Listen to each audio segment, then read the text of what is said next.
ನಮಸ್ಕಾರ ಮಕ್ಕಳೇ, ಎಲ್ಲರಿಗೂ ಶುಭೋದಯ. ಈ ದಿನ ನಾವು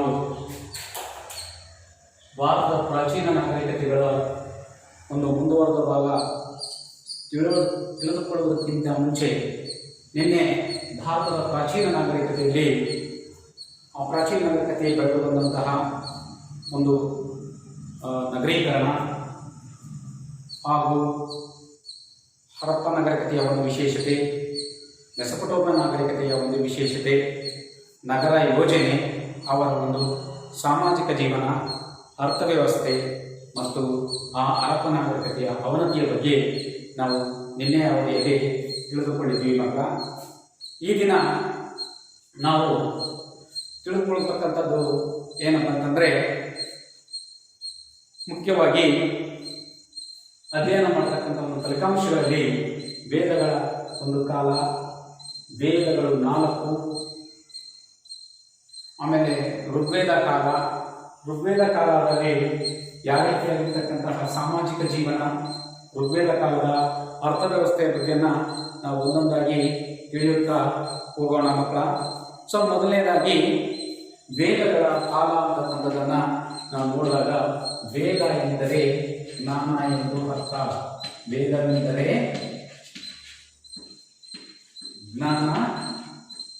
ಜ್ಞಾನ ಎಂದು ಅರ್ಥ. ನೋಡಿ, ಇದಕ್ಕೆ ಅರ್ಥವನ್ನು ಸೂಚಿಸತಕ್ಕಂಥದ್ದು ವೇದ ಎಂದರೆ ಜ್ಞಾನ ಅಂತ ಅರ್ಥವನ್ನು ಕೊಡುತ್ತೆ. ಹಾಗಾದರೆ ವೇದಗಳನ್ನು ರಚಿಸಿದವರು ಯಾರು? ಆರ್ಯರು. ವೇದಗಳನ್ನು ರಚಿಸಿದವರು ಆರ್ಯರು. ಹಾಗಾದರೆ ಆರ್ಯರು ಎಲ್ಲಿಂದ ಬಂದರು? ನೋಡಿ, ಒಂದನೇದಾಗಿರ್ತಕ್ಕಂಥದ್ದು ವೇದ ಎಂದರೆ, ವೇದಗಳ ಕಾಲದಲ್ಲಿ ಮೊದಲೇ ಫಲಿತಾಂಶವನ್ನು ನೋಡಿದಾಗ, ವೇದಗಳ ಕಾಲದಲ್ಲಿ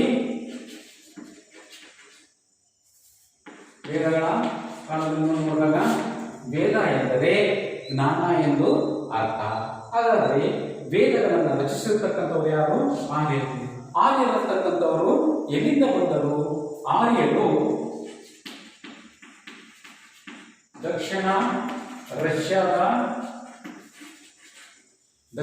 ರಷ್ಯಾದ ಯುರಲ್ ಪರ್ವತದ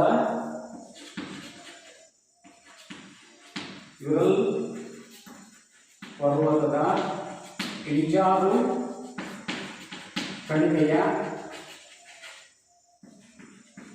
ದಕ್ಷಿಣ ರಷ್ಯಾದ ಯುರಲ್ ಪರ್ವತದ ಇಳಿಜಾರು ಕಣಿವೆಯ ಪ್ರದೇಶಗಳಿಂದ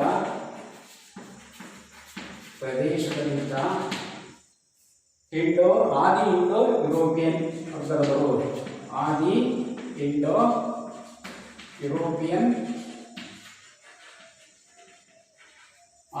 ಯುರೋಪಿಯನ್ ಬುಡಕಟ್ಟಿಗೆ ಸೇರಿರ್ತಕ್ಕಂಥವರೇ ಆರ್ಯರು. ಬುಡಕಟ್ಟಿಗೆ ಸೇರಿದವರೇ ಯಾರು? ಆರ್ಯರು.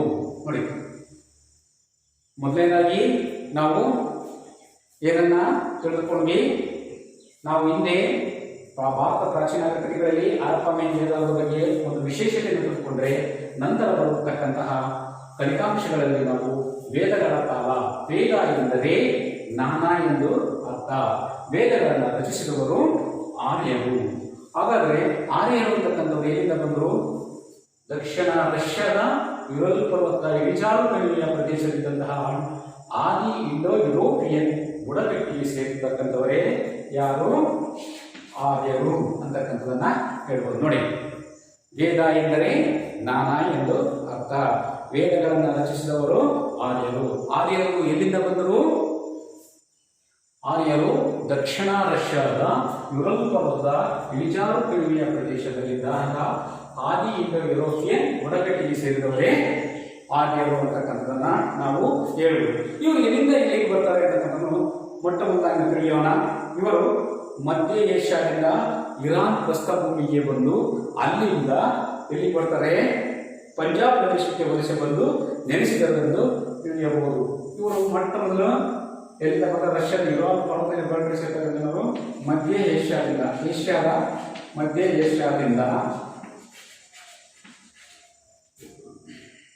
ಇರಾನಿನ ಅಂದ್ರೆ ಇದನ್ನು ಏಷ್ಯಾಕ್ಕೆ ಇರಾನಿನ ಪ್ರಸ್ಥಭೂಮಿಯಿಂದ ಎಲ್ಲಿ ಬರ್ತಾರೆ? ಪಂಜಾಬಿನ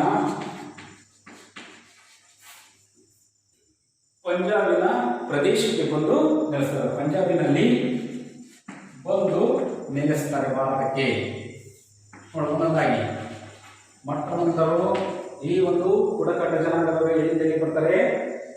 ಮಧ್ಯ ಏಷ್ಯಾದಿಂದ ಇರಾನಿನ ಪ್ರಸ್ಥಭೂಮಿಯಿಂದ ಪಂಜಾಬ್ನಲ್ಲಿ ಬಂದು ನೆಲೆಸ್ತಕ್ಕಂಥ ಒಂದು ವ್ಯವಸ್ಥೆಯನ್ನ ಮಾಡ್ತಾರೆ.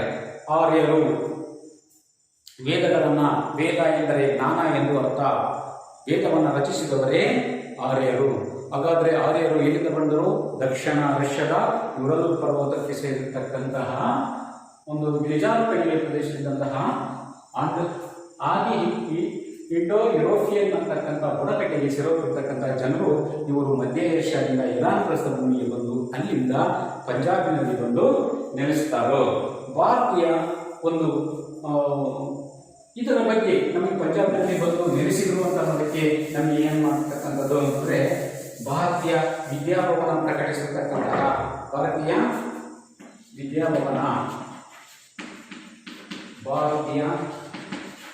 ವಿದ್ಯಾಭವನ ಅಂತಕ್ಕಂತಹ ಒಂದು ಪ್ರಕಟಿಸಿರುವ ಒಂದು ಪುಸ್ತಕದಲ್ಲಿ ಪ್ರಕಟಿಸಿದ the history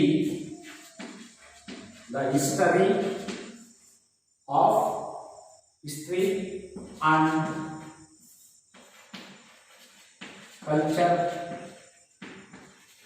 the history, culture of the Indian peoples.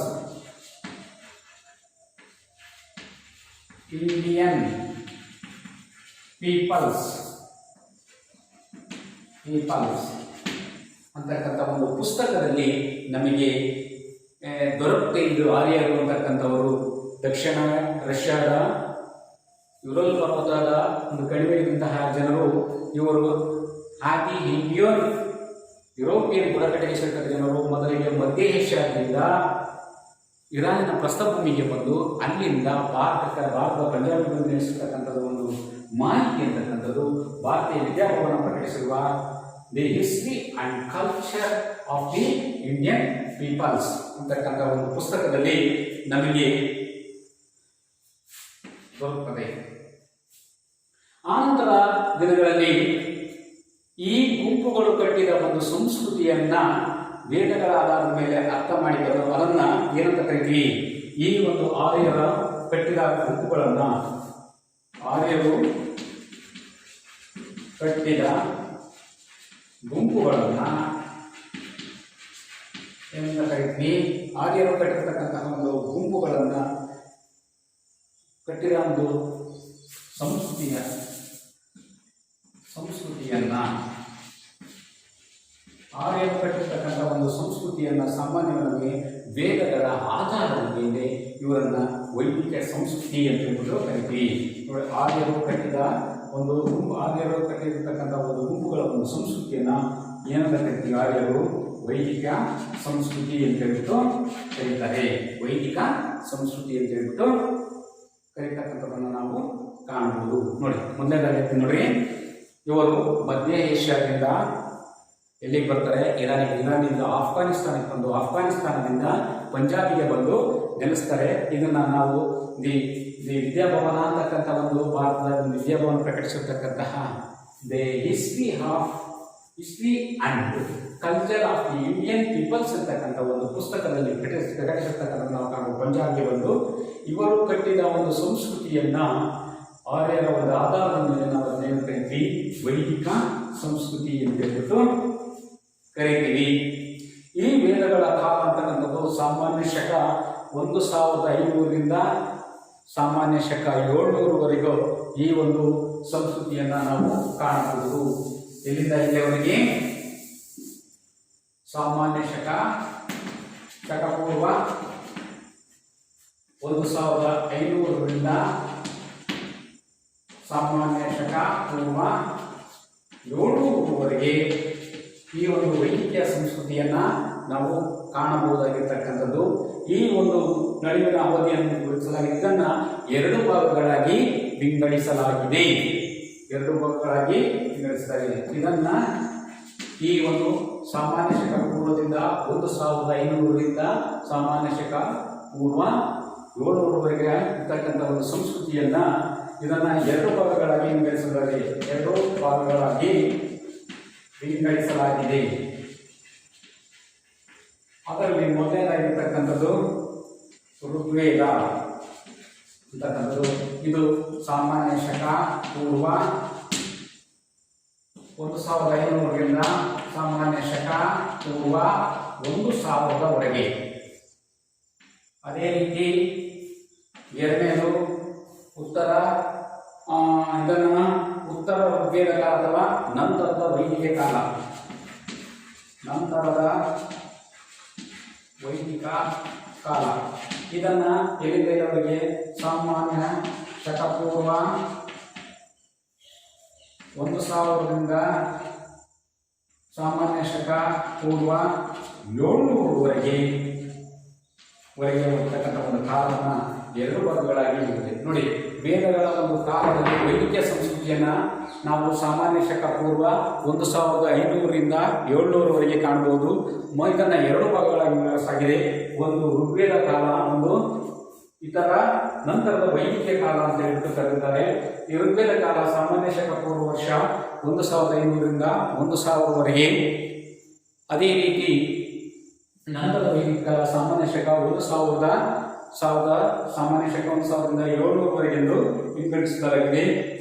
ಆರಂಭದಲ್ಲಿ ಈ ಒಂದು ವೇದಗಳು ಅಂತಕ್ಕಂಥವು ಬರಹ ರೂಪದಲ್ಲಿ ಇರಲಿಲ್ಲ, ಮೌಖಿಕ ರೂಪದಲ್ಲಿ ಮಾತ್ರ ರಚನೆಯಾಗಿದ್ದವು. ಈ ರೀತಿಯಾಗಿರ್ತಕ್ಕಂಥ ಒಂದು ವ್ಯವಸ್ಥೆಯನ್ನ ಒಳಗೊಂಡಿತ್ತು. ಇನ್ನೊಂದ್ಸರಿ ಹೇಳಿಯ ವೇದಗಳ ಒಂದು ಕಾಲವನ್ನ. ವೇದಗಳು ಅಂತಕ್ಕಂದ್ರೆ ಜ್ಞಾನ ಎಂದು ಅರ್ಥ. ವೇದಗಳನ್ನ ರಚಿಸಿದವರು ಆರ್ಯರು. ಆರ್ಯರು ಎಲ್ಲಿಂದ ಬಂದರು? ಆರ್ಯರು ರಷ್ಯಾದ ಯುರೋಪ್ ಪರ್ವತದ ಕಣಿವೆ ಪ್ರದೇಶದಲ್ಲಿರ್ತಕ್ಕಂತಹ ಒಂದು ಆದಿ ಇಂಡೋ ಯುರೋಪಿಯನ್ ಬುಡಕಟ್ಟಿಗೆ ಜನಾಂಗಕ್ಕೆ ಸೇರಿರ್ತಕ್ಕಂತಹವರು ಇವರು ಆರ್ಯರು. ಇವರು ಮಧ್ಯ ಏಷ್ಯಾದಿಂದ ಇರಾನ್ ಪ್ರಸ್ಥಭೂಮಿಗೆ ಬಂದು ಆನಂತರ ಆಫ್ಘಾನಿಸ್ತಾನವನ್ನು ದಾಟಿ ಭಾರತದ ಪಂಜಾಬ್ನಲ್ಲಿ ಬಂದು ನೆಲೆಸಿದರು ಎನ್ನುವುದಕ್ಕೆ ನಮಗೆ ಭಾರತೀಯ ಒಂದು ವಿದ್ಯಾಭವನ ಪ್ರಕಟಿಸಿರ್ತಕ್ಕಂತಹ ಒಂದು the history and culture of the Indian peoples ಎಂಬ ಪುಸ್ತಕದಲ್ಲಿ BK ಘೋಷ್ ಅಂತಕ್ಕಂಥವರು ಪ್ರಕಟ ಮಾಡಿರ್ತಕ್ಕಂಥದ್ದು. ಈ ಗುಂಪುಗಳು ಕಟ್ಟಿದ ಸಂಸ್ಕೃತಿಯನ್ನೇ ವೇದಗಳ ಆಧಾರದ ಮೇಲೆ ಅದನ್ನು ವೈದಿಕ ಸಂಸ್ಕೃತಿ ಅಂತ ಕರಿತೀವಿ. ಇದನ್ನು ಎರಡು ಭಾಗಗಳಾಗಿ ವಿಂಗಡಿಸಲಾಗಿದೆ. ಒಂದು ಉತ್ತರ ವೈದಿಕ ಸಂಸ್ಕೃತಿ, ನಂತರದ ವೈದಿಕ ಸಂಸ್ಕೃತಿ. ಈ ಋಗ್ವೇದ ಕಾಲದ ಸಂಸ್ಕೃತಿಯನ್ನ ಈ ಒಂದು ಕಾಲವನ್ನ ಸಾಮಾನ್ಯ ಶಕ ಪೂರ್ವ 1500ರಿಂದ ಸಾಮಾನ್ಯ ಶಕ ಪೂರ್ವ 700ರವರೆಗೆ. ಋಗ್ವೇದದ ಒಂದು ಕಾಲ ಅಂತಕ್ಕಂಥದ್ದು ಸಾಮಾನ್ಯ ಶಕ ಪೂರ್ವ 1500ರಿಂದ 1000ರವರೆಗೆ. ನಂತರ ವೈದಿಕ ಕಾಲವನ್ನು ಸಾಮಾನ್ಯ ಶಕ ಪೂರ್ವ 1000ರಿಂದ 700ರವರೆಗೆ ನಡೆಯಿತು ಅಂತಕ್ಕಂಥದ್ದು ಇತ್ತು ಅಂತಕ್ಕಂಥದ್ದನ್ನು ಹೇಳ್ಬೋದು. ಈಗ ಈ ಕಾಲದಲ್ಲಿ ವೇದಗಳು ಸಾಮಾನ್ಯವಾಗಿ ಬರಹ ರೂಪದಲ್ಲಿ ಇರಲಿಲ್ಲ, ಮೌಖಿಕ ರೂಪದಲ್ಲಿ ಮಾತ್ರ ರಚನೆಯಾಗಿದ್ದು ಅಂತಕ್ಕಂಥದ್ದನ್ನು ನಾವು ಕಾಣಬಹುದು. ಈ ರೀತಿಯಾಗಿರ್ತಕ್ಕಂತಹ ಒಂದು ವ್ಯವಸ್ಥೆಯನ್ನ ಈ ಒಂದು ವೇದಗಳ ಕಾಲ ಅಂತಕ್ಕಂಥ ಕಾಲವನ್ನ ಒಳಗೊಂಡಿತ್ತು. ಇಷ್ಟು ಅರ್ಥ ಆಯ್ತಾ ಮಕ್ಕಳ? ಈಗ ಮುಂದೆ ನೋಡೋಣ. ಎರಡನೇದಾಗಿರ್ತಕ್ಕಂಥದ್ದು ವೇದಗಳು 4 ಅಂತಕ್ಕಂಥದ್ದು. ಹಾಗಾದ್ರೆ ವೇದಗಳು 4 ಯಾವ್ಯಾವ ಅಂತಕ್ಕಂಥದ್ದನ್ನ ನೋಡೋಣ. ಒಂದನೇದು ಋಗ್ವೇದ, ಎರಡನೇದು ಇರ್ತಕ್ಕಂಥದ್ದು ಸಾಮವೇದ, ಮೂರನೇದು ಯಜುರ್ವೇದ, ನಾಲ್ಕನೇದು ಅಥರ್ವವೇದ ಅಂತಕ್ಕಂಥದ್ದನ್ನ 4 ಭಾಗಗಳಾಗಿ ನೋಡ್ತೀವಿ. ವೇದಗಳು ಅಂತಕ್ಕಂಥವು 4 ಭಾಗಗಳಾಗಿ ಕಾಣಬಹುದು. ಪ್ರಮುಖವಾಗಿ ಈ ವೇದಗಳು ಅಂತಕ್ಕಂಥವು 4 ಇದ್ವು. ಈ ವೇದಗಳಲ್ಲಿ ಋಗ್ವೇದ ಕಾಲ ಸಾಮಾನ್ಯ ಶಕ ಪೂರ್ವ 1500ರಿಂದ 700ರವರೆಗೆ. ಈ ಮೂರುಗಳ ಒಂದು ಕಾಲ ಅಂತಕ್ಕಂಥದ್ದು ಸಾಮಾನ್ಯ ಶಕ ಪೂರ್ವ 1000ರಿಂದ ಇಂದ 700 ಈ ರೀತಿಯಾಗಿರ್ತಕ್ಕಂತಹ ಎರಡು ಭಾಗಗಳನ್ನಾಗಿ ಮಾಡಲಾಗಿರ್ತಕ್ಕಂಥದ್ದನ್ನು ನೋಡ್ತೀವಿ. ಸಾಮಾನ್ಯವಾಗಿ ನಾವು ಪ್ರಮುಖವಾಗಿ ಈ ವೇದಗಳು ಅಂತಕ್ಕಂಥವು ಪ್ರಕೃತಿ ಆರಾಧನೆಯನ್ನ ಮಾಡ್ತಕ್ಕಂಥದ್ದು. ಪ್ರಕೃತಿ ಆರಾಧನೆ ಅಂದ್ರೆ ಪೂಜೆ ಮಾಡ್ತಕ್ಕಂಥದ್ದು. ಆಮೇಲೆ ಯಜ್ಞ ಯಾಗಾದಿಗಳನ್ನ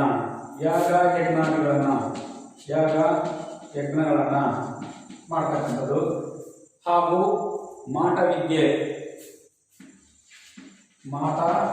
ವಿದ್ಯೆಯನ್ನು ಸಹ ಮಾಡ್ತಾ ಇದ್ರು. ಈ ಒಂದು 4 ವೇದಗಳಲ್ಲಿ ನಾವು ಕಂಡು ಬರ್ತಕ್ಕಂಥವು ಏನೇನು ಮಾಡ್ತಾ ಇದ್ರು ಅಂದ್ರೆ ಪ್ರಕೃತಿ ಆರಾಧನೆಯನ್ನು ಮಾಡ್ತಾ ಇದ್ರು, ಯಾಗಗಳನ್ನ, ಯೋಗಗಳನ್ನು ಮತ್ತು ಯಜ್ಞ ಯಾಗಾದಿಗಳನ್ನ ಮಾಡ್ತಕ್ಕಂಥದ್ದು, ಮಾಟ ವಿದ್ಯೆ ಬಗ್ಗೆ ಇವುಗಳನ್ನ ಏನಂತ ಕರೆದುಕೊಳ್ತಾರೆ, ಈ ಪ್ರಕೃತಿ ಆರಾಧನೆ, ಯೋಗ, ಯಾಗ, ಯಜ್ಞ ಮತ್ತು ಮಾಟ ವಿದ್ಯೆಯನ್ನ ಇದನ್ನ ಸಂಹಿತೆ ಅಂತ ಕರೀತಾರೆ. ಏನಂತ ಕರೀತಾರೆ? ಸಂಹಿತೆ ಎಂದು ಕರೆಯುವರು. ನೋಡಿ ಮತ್ತೊಂದಾಗಿ ಹೇಳಿದರು, ವೇದಗಳಲ್ಲಿ 4 ವಿಧ: ಋಗ್ವೇದ, ಸಾಮವೇದ, ಯಜುರ್ವೇದ ಮತ್ತು ಅಥರ್ವವೇದ ಅಂತಕ್ಕಂಥದ್ದು. ಈ ವೇದಗಳು ಋಗ್ವೇದದ ಕಾಲವನ್ನು ನಾವು ಸಾಮಾನ್ಯವಾಗಿ ಸಾಮಾನ್ಯ ಶಕ ಪೂರ್ವ 1700ವರೆಗೆ, ಸಾಮಾನ್ಯ ಶಕ ಪೂರ್ವವರೆಗೆ, ಅದೇ ರೀತಿ ಸಾಮವೇದ, ಯಜುರ್ವೇದ, ಅಥರ್ವವೇದವನ್ನು ಸಾಮಾನ್ಯ ಶಕ ಪೂರ್ವ 1700ವರೆಗೆ, ಸಾಮಾನ್ಯ ಶಕ 700ವರೆಗೆ ಇರ್ತಕ್ಕಂಥದ್ದು. ಒಟ್ಟಾರೆಯಾಗಿ ಈ 4 ವೇದಗಳನ್ನು ಏನೇನ್ ಮಾಡ್ತಾ ಇದ್ರು? ಪ್ರಕೃತಿ ಆರಾಧನೆಯನ್ನ ಮಾಡ್ತಕ್ಕಂಥದ್ದು, ಯಾಗ ಯಜ್ಞಗಳನ್ನ ಮಾಡ್ತಕ್ಕಂಥದ್ದು ಮತ್ತು ಮಾಟ ವಿದ್ಯೆಗಳನ್ನು ಮಾಡ್ತಕ್ಕಂಥದ್ದು ಏನಂತ ಕರೀತೀವಿ? ಸಮಿತಿ ಅಂತ. ಪ್ರತಿಯೊಂದು ಸಮಿತಿಗೆ ಧಾರ್ಮಿಕ ಆಚರಣೆಗಳ ಬಗ್ಗೆ ವಿವರ ನೀಡುವಂತಹ ಬ್ರಾಹ್ಮಣವೆಂಬ ಪಠ್ಯಗಳಿದ್ದವು. ಪ್ರತಿಯೊಂದು ಸಮಿತಿಗೆ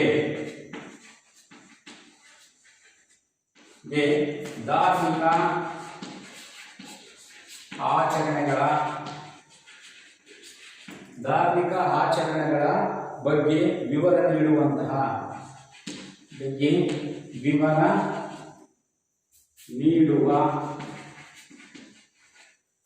ವಿವರವನ್ನ ನೀಡತಕ್ಕಂತಹ ಒಂದು ಏನಿರ್ತಕ್ಕಂತಂದ್ರೆ ಧಾರ್ಮಿಕ ಆಚರಣೆಗಳ ಬಗ್ಗೆ ವಿವರವನ್ನ ನೀಡತಕ್ಕಂತಹ ಬ್ರಾಹ್ಮಣ್ಯಗಳೆಂಬ ಪಠ್ಯಗಳಿದ್ರು. ಬ್ರಾಹ್ಮಣ್ಯ ಎಂಬ ಪಠ್ಯಗಳು ಇದ್ದವು.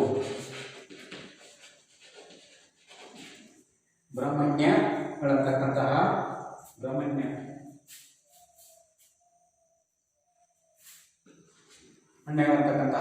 ಪಠ್ಯಗಳು ಒಂದನ್ನು ನೋಡಿ. ಪ್ರಕೃತಿ ಆರಾಧನೆ, ಯಾಗ ಯಜ್ಞಗಳನ್ನ ಮಾಟ ವಿದ್ಯೆ ಮಾಡುವುದಕ್ಕೆ ಸಮಿತಿ ಅಂತಂದರೆ, ಈ ಸಮಿತಿ ಅಂತಕ್ಕಂಥದ್ದು ಪ್ರತಿಯೊಂದು ಸಮಿತಿಗೆ ಧಾರ್ಮಿಕ ಆಚರಣೆಗಳ ಬಗ್ಗೆ ವಿವರ ನೀಡುವ ಬ್ರಾಹ್ಮಣಗಳೆಂಬ ಪಠ್ಯಗಳಂತಕ್ಕಂಥವು ಇದು. ಪ್ರತಿಯೊಂದು ಬ್ರಾಹ್ಮಣವು ಸಹ ಒಂದು ಅರಣ್ಯಕ ಮತ್ತು ಉಪನಿಷತ್ತುಗಳಿಂದ ಕೂಡಿತು. 3ನೇದು, ಪ್ರತಿಯೊಂದು ಬ್ರಾಹ್ಮಣ್ಯಗಳಿಗೆ ಅರಣ್ಯಕ ಮತ್ತು ಉಪನಿಷತ್ತುಗಳು ಇದ್ದವು.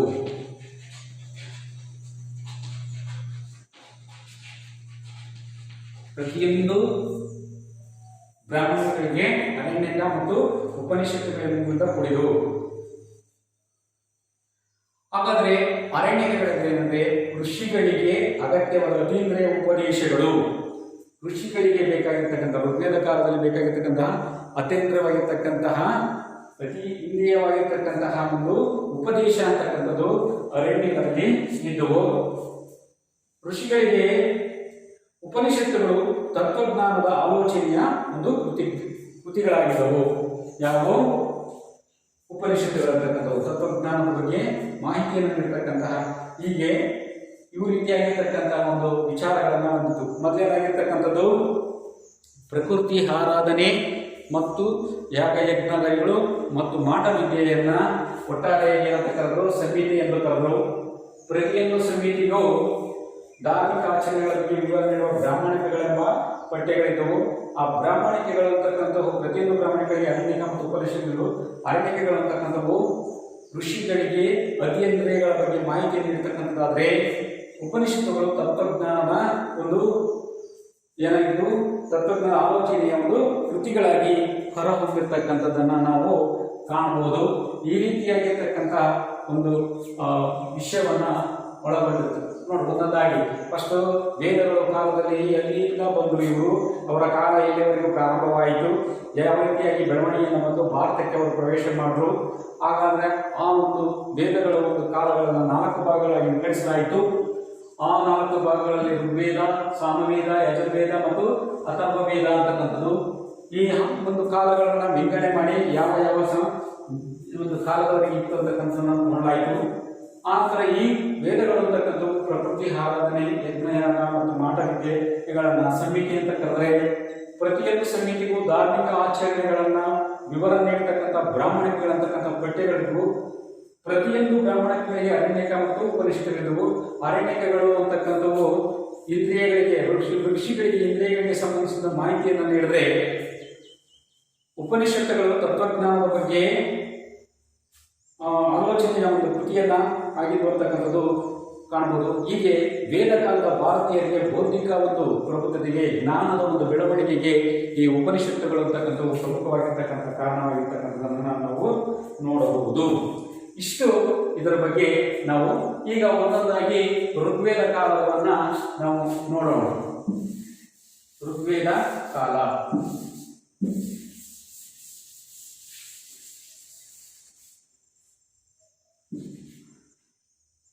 1500ರಿಂದ ಸಾಮಾನ್ಯ ಶಕ ಪೂರ್ವ 700ರವರೆಗೆ.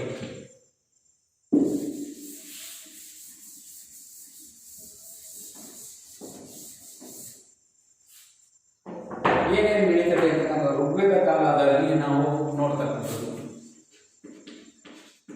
ಋಗ್ವೇದ ಕಾಲ ಒಂದೊಂದಾಗಿ ನಾವು ಈಗ ತಿಳಿದುಕೊಳ್ಳೋಣ. ಋಗ್ವೇದ ಕಾಲದಲ್ಲಿ ಸುಮಾರು 1028 ಸೂಕ್ತ ಅಥವಾ ಸ್ತುತಿಗಳು ಅಂತಕ್ಕಂಥವು ಸ್ತುತಿಗಳು ಇದ್ದವು, ಗೀತೆಗಳಂತಕ್ಕಂಥವು ಇದ್ದವು. ಸ್ತುತಿ ಗೀತೆಗಳು ಅವುಗಳನ್ನು 10 ಮಂಡಲಗಳಾಗಿ ವಿಂಗಡಿಸಲಾಗಿದೆ. ಸ್ತುತಿ ಗೀತೆಗಳು 1028 ಸೂಕ್ತ ಅಥವಾ ಸ್ತುತಿ ಗೀತೆಗಳು ಅಂತಕ್ಕಂಥವು ಗೀತೆಗಳು ಇದ್ದವು. ಹಾಗೂ ಅವುಗಳನ್ನು 10 ಮಂಡಲಗಳಾಗಿ ವಿಭಾಗಿಸಲಾಯಿತು.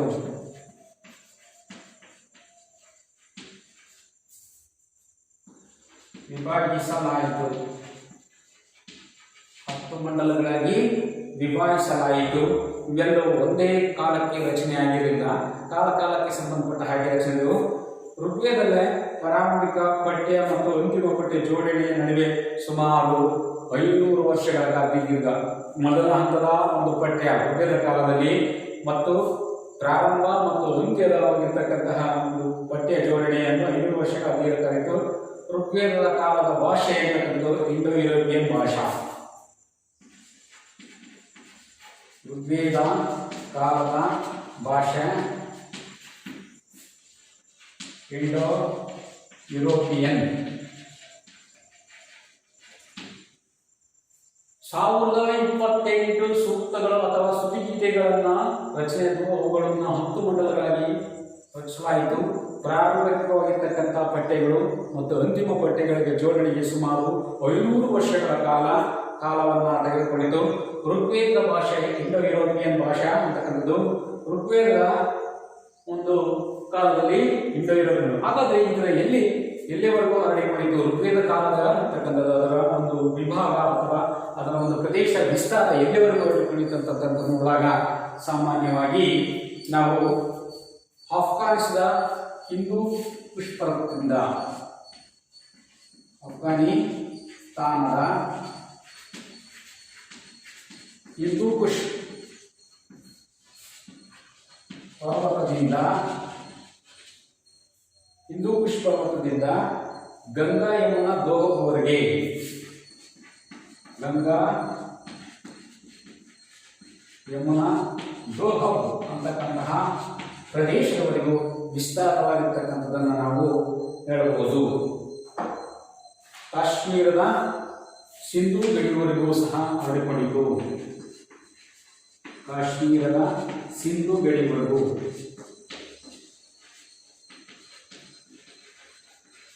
ಹರಡಿತ್ತು. ಇದರ ಒಂದು ವಿಸ್ತಾರ ಸಾಮಾನ್ಯವಾಗಿ ಮ್ಯಾಪ್ನಲ್ಲಿ ಅಥವಾ ನಕಾಶೆಯಲ್ಲಿ ನಾವು ನೋಡಿದಾಗ ಇದರ ಬಗ್ಗೆ ಹೆಚ್ಚಿನ ಮಾಹಿತಿಯನ್ನು ತಿಳ್ಕೊಳ್ಬಹುದು. ನೋಡಿರಿ, ಅಫ್ಘಾನಿಸ್ತಾನದ ಇಲ್ಲಿ ಹಾಕಿದ್ದಾರೆ ನೋಡಿ, ಅಫ್ಘಾನಿಸ್ತಾನದ ಹಿಂದೂ ಕುಶ್ ಪರ್ವತದ ಇಲ್ಲಿ ಬರ್ತಕ್ಕಂತಹ ಅಫ್ಘಾನಿಸ್ತಾನದ ಹಿಂದೂ ಕುಶ್ ಪರ್ವತದಿಂದ ಎಲ್ಲಿವರೆಗೂ ಪರ್ವತದಿಂದ ಗಂಗಾ ಯಮುನಾ ನದಿ ಬಯಲಿನಲ್ಲಿ ಬರ್ತಕ್ಕಂತಹ ಅಫ್ಘಾನಿಸ್ತಾನ ಗಂಗಾ ಯಮುನಾ ನದಿಯಿಂದ ಕಾಶ್ಮೀರದ ಸಿಂಧೂ ಪ್ರಾಂತ್ಯದವರೆಗೂ ಸಹ ಒಟ್ಟಾರೆಯಾಗಿ ಈ ರೀತಿಯಾಗಿರ್ತಕ್ಕಂತಹ ಒಂದು ಪ್ರದೇಶವನ್ನ, ಇಷ್ಟು ಒಂದು ಪ್ರದೇಶವನ್ನು ಋಗ್ವೇದ ಕಾಲ ಅಂತಕ್ಕಂಥದ್ದು ಅದರ ಒಂದು ಭೌಗೋಳಿಕ ಹಿನ್ನೆಲೆ ಅಂತಕ್ಕಂಥದ್ದು ಹರಡಿಕೊಂಡಿರುವುದನ್ನು ನಾವು ಕಾಣಬಹುದು. ಈ ರೀತಿಯಾಗಿರ್ತಕ್ಕಂಥ ಋಗ್ವೇದ ಕಾಲ ಅಂತಕ್ಕಂಥ ತನ್ನದೇ ಆಗಿರ್ತಕ್ಕಂಥ ಭಾಷೆ, ಸ್ತುತಿಗೀತೆಗಳು ಮತ್ತು ಮಂಡಲಗಳನ್ನು ಒಳಗೊಂಡಿದ್ದು, ಅದರ ಭಾಷೆ ಅಂತಕ್ಕಂಥದ್ದು ಏನಾಗಿತ್ತು, ಇಂಡೋ ಯುರೋಪಿಯನ್ ಭಾಷೆ ಅಂತಕ್ಕಂಥದ್ದು. ಇದರ ವಿಸ್ತಾರ ಭೌಗೋಳಿಕ ಹಿನ್ನೆಲೆ ಅಫ್ಘಾನಿಸ್ತಾನದ ಹಿಂದೂ ಕುಶ್ ಪರ್ವತದಿಂದ ಗಂಗಾ ಯಮುನಾ ಪ್ರಾಂತ್ಯದವರೆಗೂ ಸಹ ಇದರ ಹರಡಿಕೊಂಡಿತು. ಕಾಶ್ಮೀರದ ಸಿಂಧೂ ನದಿಯ ಒಂದು ಗಡಿವರೆಗೂ ಹರಡಿಕೊಂಡಿರ್ತಕ್ಕಂಥದ್ದನ್ನು ನಾವು ಕಾಣಬಹುದು. ಈ ರೀತಿಯಾಗಿರ್ತಕ್ಕಂತಹ ಒಂದು ಋಗ್ವೇದ ಕಾಲ. ಹಾಗಾದರೆ ಋಗ್ವೇದ ಕಾಲದ ಒಂದು ಸಾಮಾಜಿಕ ಜೀವನ, ವೇದಗಳ ಕಾಲ ಆಯಿತು, ವೇದಗಳು 4, ಋಗ್ವೇದ ಕಾಲ ಆಯಿತು. ಒಂದು ಏನನ್ನ ಕಾಣಬಹುದು ನಾವು ಅಂತಕ್ಕಂಥದ್ದನ್ನ ಇಲ್ಲಿ ನಾವು ನೋಡಿದಾಗ ಋಗ್ವೇದ ಕಾಲದಲ್ಲಿ ಸಾಮಾಜಿಕ ಜೀವನ ಹೇಗಿತ್ತು ಅಂತಕ್ಕಂಥದ್ದನ್ನ ನೋಡೋಣ. ಋಗ್ವೇದ ಕಾಲದ ಸಾಮಾಜಿಕ ಜೀವನ.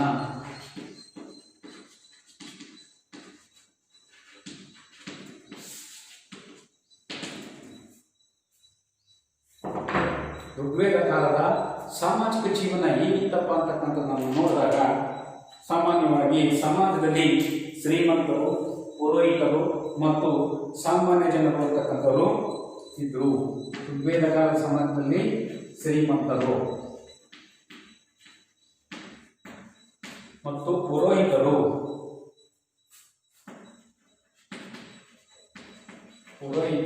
ಹಾಗೂ ಸಾಮಾನ್ಯ ಜನರು, ಸಾಮಾನ್ಯ ಜನರನ್ನ ಒಳಗೊಂಡಿತು. ಶ್ರೀಮಂತರು, ಪುರೋಹಿತರು, ಸಾಮಾನ್ಯ ಜನರನ್ನ ಋಗ್ವೇದ ಕಾಲ ಅಂತಕ್ಕಂಥದ್ದು ಒಳಗೊಂಡಿತು. ಋಗ್ವೇದ ಕಾಲದಲ್ಲಿ ಜಾತಿ ಪ್ರಜ್ಞೆ ಅಂತಕ್ಕಂಥದ್ದು ಅವಾಗಿನ್ನೂ ಮೂಡಿರಲಿಲ್ಲ. ಕೇವಲ ಶ್ರೀಮಂತರು, ಪುರೋಹಿತರು ಮತ್ತು ಸಾಮಾನ್ಯ ಜನರು. ಋಗ್ವೇದ ಕಾಲದ 10ನೇ ಮಂಡಲ ಬರುವ ಪುರುಷ ಪುಸ್ತಕದಲ್ಲಿ ಸಾಮಾಜಿಕ ವ್ಯವಸ್ಥೆ ರೂಢಿಗೊಂಡಿರ್ತಕ್ಕಂಥದ್ದು. 10 ಮಂಡಲಗಳನ್ನು ಅಥವಾ ವಿಭಾಗಗಳನ್ನು ಮಾಡಿದಾಗ ಅದರಲ್ಲಿ ಮಂಡಲದಲ್ಲಿ ರೂಪುಗೊಂಡಿರುವಂತೆ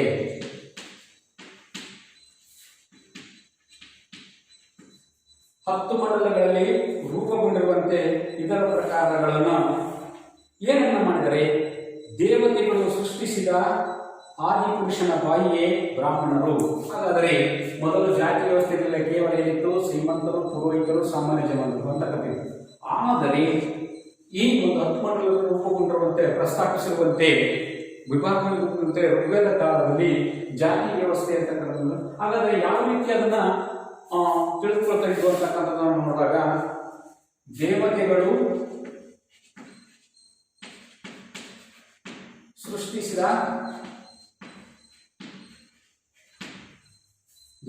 ಸೃಷ್ಟಿಸಿದ ಆದಿಪುರುಷನ ಬಾಯಿಯನ್ನ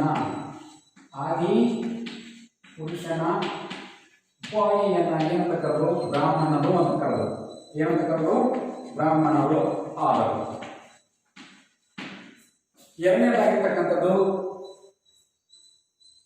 ಬಾಹುಗಳು ಕ್ಷತ್ರಿಯರಾದರು. ಅಂದ್ರೆ ಇವು ಬಾಹುಗಳು ಕ್ಷತ್ರಿಯರಾದರು.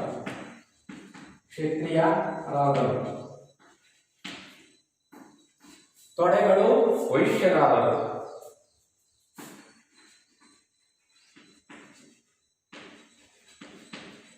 ವೈಶ್ಯರಾದರು.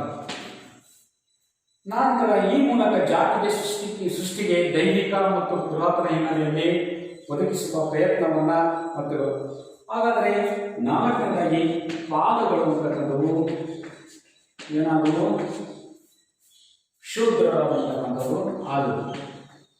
ಶೂದ್ರರು ಒಂದು ಕಡೆ ದೇವತೆಗಳು ಸೃಷ್ಟಿಸಿದ ಆದಿಪುರುಷನ ಒಂದು ಬಾಯಿಯನ್ನ ಮಂತ್ರ ಹೇಳ್ತಕ್ಕಂತಹ ಒಂದು ಬಾಯಿಯನ್ನ ಏನಂತ ಕರೆದ್ರು ಬ್ರಾಹ್ಮಣರು ಅಂತ ಕರೆದ್ರೆ, ಆ ಬಾಹುಗಳನ್ನ ಏನಂತ ಕರೆದ್ರು ಕ್ಷತ್ರಿಯರಂತ ಕರೆದ್ರೆ, ತೊಡೆಗಳನ್ನ ಏನಂತ ಕರೆದ್ರು ವೈಶ್ಯರಂತ ಕರೆದ್ರೆ, ಅದರ ಪಾದಗಳನ್ನ ಏನಂತ ಕರೆದ್ರು ಶೂದ್ರರು. ಒಟ್ಟಾರೆಯ ಸಾಮಾಜಿಕ ವ್ಯವಸ್ಥೆಯಲ್ಲಿ ಋಗ್ವೇದ ಕಾಲದಲ್ಲಿ ಸಾಮಾಜಿಕ ವ್ಯವಸ್ಥೆ ಅಂತಕ್ಕಂಥದ್ದು ಮೊದಲಿಗಿದ್ದಂತಹ ಶ್ರೀಮಂತರು, ಪುರೋಹಿತರು, ಸಾಮಾನ್ಯ ಜನರು ಅಂತಕ್ಕಂಥ ಆನಂತರ ದಿನದಲ್ಲಿ ಏನೆಲ್ಲ ಬಂದು ಯಾರು ಬಂದರು ಬ್ರಾಹ್ಮಣರು, ಕ್ಷತ್ರಿಯರು,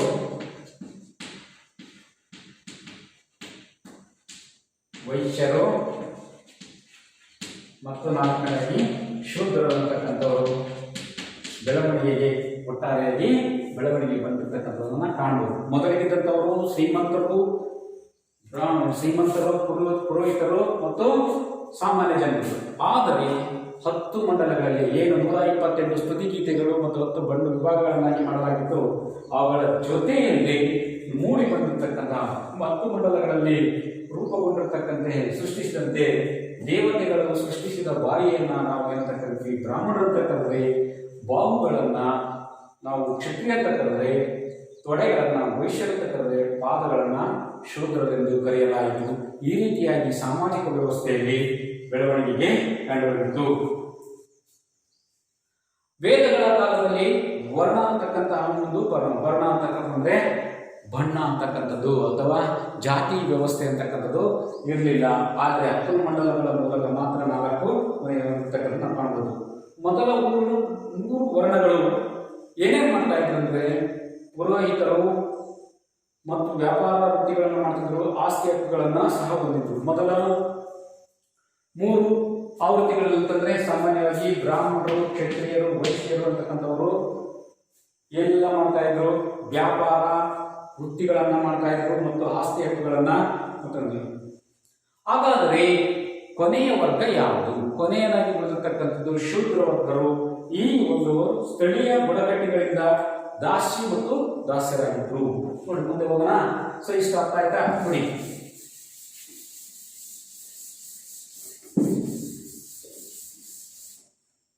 ಬ್ರಾಹ್ಮಣರು, ಕ್ಷತ್ರಿಯರು ಮತ್ತು ವೈಶ್ಯರು ಅಂತಕ್ಕಂಥವರು ಈ 3 ವರ್ಗದವರು ಏನ್ ಮಾಡ್ತಾ ಇದ್ರು ಅಂತಂದ್ರೆ, ಕೃಷಿ ಮತ್ತು ವ್ಯಾಪಾರ ವೃತ್ತಿಯನ್ನ ವ್ಯಾಪಾರ ಮಾಡ್ತಾ ಇದ್ರು ಹಾಗೂ ಆಸ್ತಿಯ ಹಕ್ಕನ್ನ ಹೊಂದಿದ್ರು. ಯಾರು? 3 ವರ್ಗ ಆಸ್ತಿಯ ಹಕ್ಕನ್ನ ಹೊಂದಿದ್ದರು. ಯಾರು?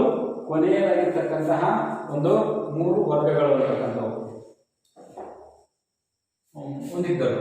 ಕೊನೆಯ ವರ್ಗ ಅಂತಕ್ಕಂಥವರು ಯಾರು? ಶೂದ್ರರು ಅಂತಕ್ಕಂಥವರು. ಇವರು ಸ್ಥಳೀಯ ಬುಡಕಟ್ಟರಾಗಿರೋದ್ರಿಂದ ಸ್ಥಳೀಯ ಬುಡಕಟ್ಟು ಆಗಿದ್ದರಿಂದ ಇವರಲ್ಲಿ ದಾಸು ಮತ್ತು ದಾಸ್ಯ ಅಂತಕ್ಕಂಥದ್ದು ಒಂದು 2 ಪಂಗಡಗಳು ಅಂತಕ್ಕಂಥದ್ದು ಸ್ಥಳೀಯ ಬುಡಕಟ್ಟುಗಳು. ದಾಸು ಮತ್ತು ದಾಸ್ಯ ಅಂತಕ್ಕಂತಹ 2 ಪಂಗಡಗಳು ಅಂತಕ್ಕಂಥವು ಬುಡಕಟ್ಟುಗಳು ಇದ್ದವು. ಈ ದಾಸ್ಯ ಮತ್ತು ದಾಸ್ಯದ ಮೇಲೆ ಆರ್ಯರಂತಕ್ಕಂಥವರು ಜಯ ಸಾಧಿಸಿದ ನಂತರ ಇವರನ್ನು ಗುಲಾಮರಂತೆ ಬಿಡಿಸಲು ಪ್ರಾರಂಭಿಸಿದರು. ದಾಸು ಮತ್ತು ಶೂದ್ರರಲ್ಲಿ ಸ್ಥಳೀಯ ಬುಡಕಟ್ಟುಗಳು ಇದ್ದು, ಇವುಗಳಲ್ಲಿ ದಾಸು ಮತ್ತು ದಾಸ್ಯ ಅಂತ ಹೇಳ್ಬಿಟ್ಟು ಕರೀತಾರೆ. ಈ ದಾಸು ಮತ್ತು ದಾಸ್ಯರನ್ನ ಆರ್ಯರು ಅಂತಕ್ಕಂಥವರು ವಶಪಡಿಸಿಕೊಳ್ತಾರೆ. ಆರ್ಯರು ಇವರ ಮೇಲೆ ದಾಳಿ ಮಾಡಿ ವಶಪಡಿಸಿಕೊಳ್ತಾರೆ. ಯಾರನ್ನ? ದಾಸು ಮತ್ತು ದಾಸ್ಯರು ವಶಪಡಿಸಿಕೊಂಡು ಅವರನ್ನ ಗುಲಾಮರಂತೆ ಕಾಣಲಾಯಿತು. ಈ ರೀತಿಯಾಗಿರ್ತಕ್ಕಂತಹ ಒಂದು ವ್ಯವಸ್ಥೆ ಹೊಂದಿದ್ರು. ಹಾಗೂ ಕೃಷಿ ಮತ್ತು ಅದರ ಮೇಲಿನ ಒಡೆತನವನ್ನ 3 ವರ್ಗದವರು ಹೊಂದಿದ್ರು. ಯಾರ್ಯಾರು? ಬ್ರಾಹ್ಮಣರು, ಕ್ಷತ್ರಿಯರು ಮತ್ತು ಹೊಂದಿದ್ರು. ಮೇಲಿನ 3 ವರ್ಗನ ದುಡಿಮೆ ಮಾಡಿಸ್ಬೋದು, ಶೂದ್ರನ ಕರ್ತವ್ಯ ಎಂದು ಹೇಳಲಾಯಿತು. ನೋಡಿ, ಅವರನ್ನ ಮೇಲಿನ ವರ್ಗದವರು ಆಸ್ತಿಯ ಒಡೆತನವನ್ನ ಮತ್ತು ಅದರ ಮೇಲೆ ಆಸ್ತಿಯ ಹಕ್ಕನ್ನು ಹೊಂದಿರತಕ್ಕಂತಹ ಬ್ರಾಹ್ಮಣರು ಈ ಒಂದು ಸ್ಥಳೀಯವಾಗಿರ್ತಕ್ಕಂತಹ ಶೂದ್ರರನ್ನ ಅವರ ಒಂದು ಕೃಷಿ ಕೆಲಸಗಳಲ್ಲಿ ಸಾಗುವಳಿ ಮಾಡುವುದಕ್ಕೆ ದುಡಿಸಿಕೊಳ್ಳುವಂಥ ಒಂದು ವ್ಯವಸ್ಥೆ ಇರ್ತಕ್ಕಂಥದ್ದು ಆಗಿತ್ತು. ಈ ರೀತಿಯಾಗಿರ್ತಕ್ಕಂಥ ಒಂದು ವ್ಯವಸ್ಥೆ ಇರ್ತಕ್ಕಂಥದ್ದಿತ್ತು.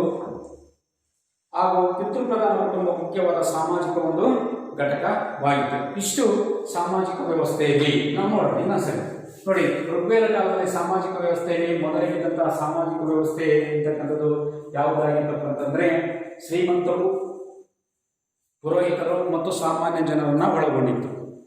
ಆ ನಂತರದ ದಿನಗಳಲ್ಲಿ 128 ಸ್ತುತಿಗೀತೆಗಳು 10 ಮಂಡಲಗಳನ್ನಾಗಿ ಮಾಡಲಾಯಿತು.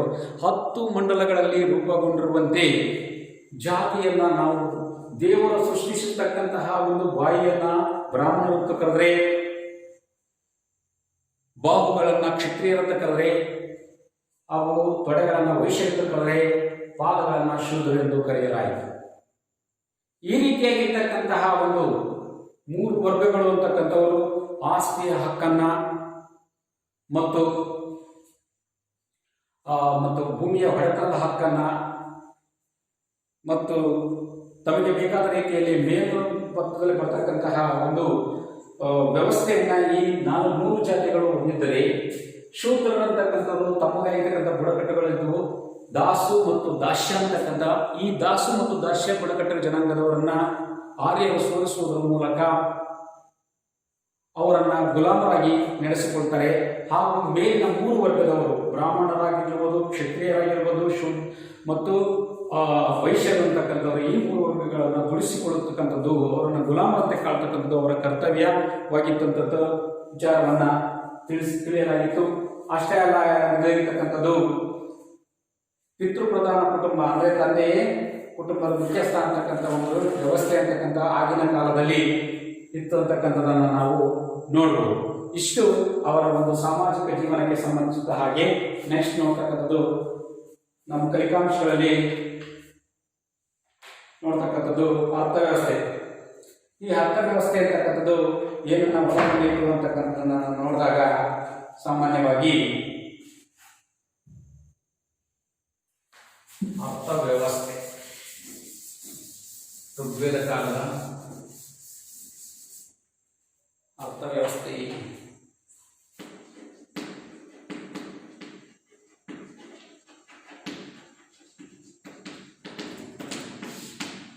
ಅರ್ಥವ್ಯವಸ್ಥೆಗೆ ಸಾಮಾನ್ಯವಾಗಿ ಇವರು ಪಶುಪಾಲನೆಯಲ್ಲೇ ತೊಡಗಿರ್ತಕ್ಕಂಥದ್ದನ್ನು ನಾವು ನೋಡ್ಬೋದು. ಇವರ ಮುಖ್ಯ ಉದ್ಯೋಗವಾಗಿ ಪಶುಪಾಲನೆ ಅಂದರೆ ಪಶುಗಳನ್ನು ಪಾಲನೆ ಮಾಡ್ತಕ್ಕಂಥದ್ದು. ಕುದುರೆಗಳನ್ನ, ಹಸುಗಳನ್ನ, ಒಂಟೆಗಳನ್ನ, ಕುರಿಗಳನ್ನ ಸಾಕ್ತಾ ಇದ್ರು ಅಂತಕ್ಕಂಥದ್ದು ತಿಳ್ಕೊಂಡಿದ್ರು. ಆಮೇಲೆ ಸಾಗುವಳಿ ಮಾಡಿರ್ತಕ್ಕಂತಹ ಭೂಮಿಯನ್ನ ಸಂಪತ್ತಿನ ಒಂದು ಭಾವ ತೆಗೆದುಕೊಳ್ತಾರೆ. ಸಾಗುವಳಿ ಭೂಮಿಯನ್ನ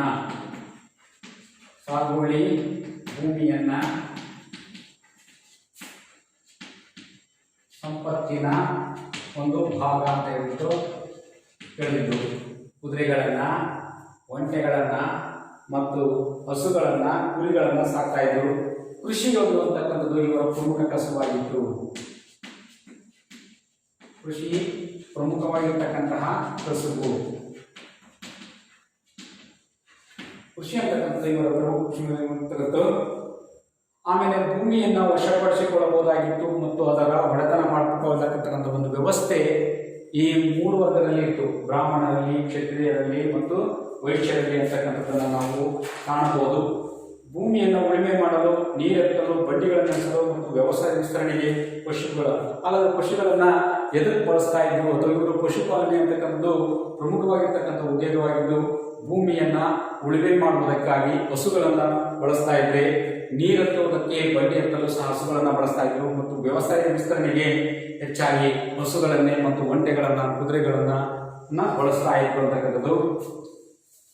ದನಗಳ ಸಂಖ್ಯೆ ಹೆಚ್ಚಿದಂತೆ ಗೋಮಾಣಗಳು ಅಂತಕ್ಕಂಥದ್ರೆ ಒಂದು ಕಡೆ ಒಂದು ಸಾಕು ಪ್ರಾಣಿಗಳನ್ನು ಸೇರಿಸಿ ಅಲ್ಲಿ ಗೋಮಾಣಗಳನ್ನು ಮಾಡಿ ಆ ಬೇರೆ ಒಂದು ಪ್ರಾಣಿಗಳ ಹಸು ಪ್ರಾಣಿಗಳಿಗೆ ಬೇಕಾಗಿರ್ತಕ್ಕಂತಹ ನೀರನ್ನು ಒದಗಿಸ್ತಕ್ಕಂಥ ಒಂದು ವ್ಯವಸ್ಥೆಗೆ ಗೋಮಾಳ ಅಂತ ಹೇಳ್ಬಿಟ್ಟು ಕರಿತೀವಿ. ಅದೇ ರೀತಿ ಇವರು ಇಷ್ಟು ಈ ರೀತಿಯಾಗಿರ್ತಕ್ಕಂತಹ ಒಂದು ಆರ್ಥಿಕವಾಗಿರ್ತಕ್ಕಂಥ ಒಂದು ಜೀವನ. ಮೊದಲನೇದಾಗಿರ್ತಕ್ಕಂಥದ್ದು ಪಶುಪಾಲನೆಯೇ ಪ್ರಮುಖವಾಗಿರ್ತಕ್ಕಂಥ ಒಂದು ಹೆಚ್ಚು ಮಹತ್ವವನ್ನು ನೀಡಿದ್ರು. ಹಸುಗಳನ್ನು, ಕುದುರೆಗಳನ್ನು, ಒಂಟೆಗಳನ್ನು ಮತ್ತು ಕುರಿಗಳನ್ನು ಸಾಕ್ತಾ ಇದ್ರು. ಸಾಗುವಳಿ ಭೂಮಿಯನ್ನು ಸಂಪತ್ತಿನ ಒಂದು ಭಾಗ ಅಂತ ಹೇಳಿ ತಿಳಿದ್ರು. ಕೃಷಿ ಅಂತಕ್ಕಂಥದ್ದು ಪ್ರಮುಖ ಕಸುಬಾಗಿತ್ತು. ಭೂಮಿಯನ್ನು ಉಳುಮೆ ಮಾಡಲು, ನೀರೆತ್ತುವುದಕ್ಕಾಗಿ, ಭೂಮಿಯನ್ನು ಸಾಗುವಳಿ ಮಾಡುವುದಕ್ಕಾಗಿ ಒಂದು ಸಾಕು ಪ್ರಾಣಿಗಳನ್ನು ಬಳಸ್ತಾ ಇದ್ರು. ಅದರ ಜೊತೆಗೆ ದನಗಳ ಸಂಖ್ಯೆ ಹೆಚ್ಚಿದಂತೆ ಏನು ಮಾಡ್ತಾರೆ, ಗೋಮಾಳಗಳು ಅಂತಕ್ಕಂಥವು ಅಸ್ತಿತ್ವಕ್ಕೆ ಅಂತಕ್ಕಂಥದ್ದು ಬರುತ್ತೆ. ನೆಕ್ಸ್ಟು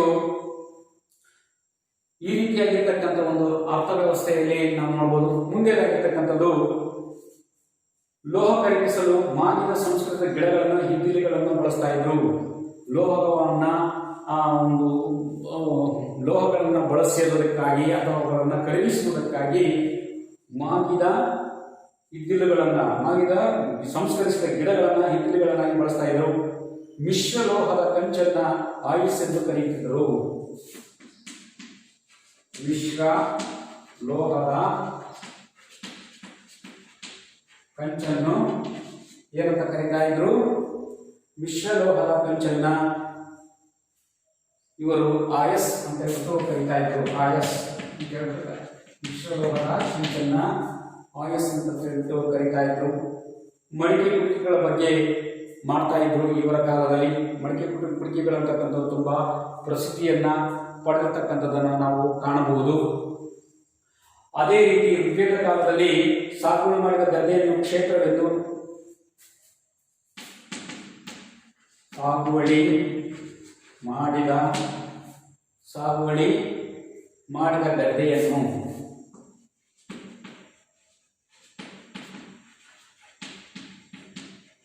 ಗದ್ದೆಯನ್ನು ಏನಂತ ಕರೀತಾ ಇದ್ರು ಅಂತಂದ್ರೆ ಕ್ಷೇತ್ರವೆಂದು.